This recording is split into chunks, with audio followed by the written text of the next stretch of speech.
Joined by Jimmy after the 5-3 defeat against Barwell. Firstly, just sum up what you've just seen out there. Better team for up until their second goal. Go ahead in the game, don't we? Start the game really well. Concede a penalty. Harsh, very harsh, very, very harsh.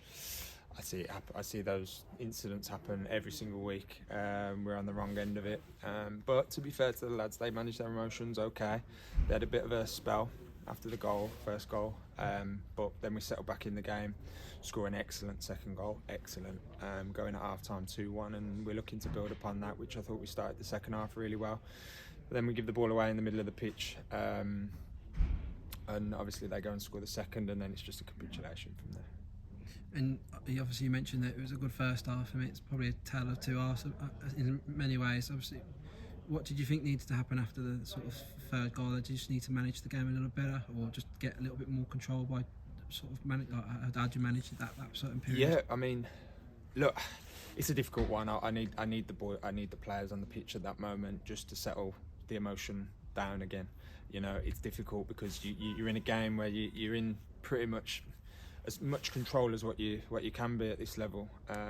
You know, especially at 2-1, we got 2-2 and then 3-2. It's difficult to manage your emotion at that point, and I don't think the boys managed their emotion well at that moment.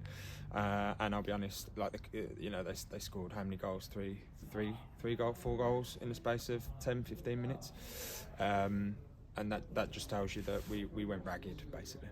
And you were 2-1 up at half time, so what did you say? Just more of the same, but obviously things can happen in a game, can't it? It could just swing just like that. Yeah, I didn't expect it to swing like that. I don't think anyone in the ground did, if I'm being honest. But yeah, I mean, at half time, we sort of give them a nudge as to where we could get even better, because there were spaces on the pitch that we could exploit. And you know what the plan really, what we really wanted to do was get the next goal. I think that's the plan in any team talk at half time. You want to get the next goal.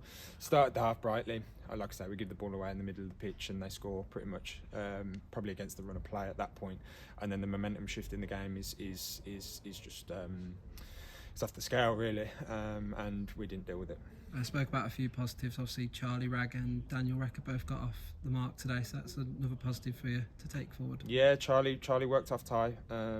You could see he was working off him. He was getting closer to his flicks. He was in and around him.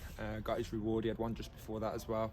And you know, I think the only positive for me today is Recker gets his first goal for the club. You know, for this football club to have a young striker who scored loads of goals last season in the Floodlit team to now take an opportunity today and get on the score sheet is brilliant for him. So congratulations to him, and congratulations to the football club, the youth setup, because they've got a lad who's now in and around the first team and got off the mark. And just next up is a trip to Leeson, just a quick turnaround. What sort of reaction do you need? Is it just for the staff, players need a reaction, and probably for most likely the fans as well, because they travelled in numbers and clapped them off at the end? No, definitely. We owe the fans, above all else, a reaction. We'll have to roll our sleeves up. Like, you know, it's one of them. I'll front it up. The players have to front it up. We have to accept that is nowhere near good enough in terms of that second half, that 15-20 minute spell, nowhere near good enough, and the reaction has to be rolling your sleeves up and fighting hard.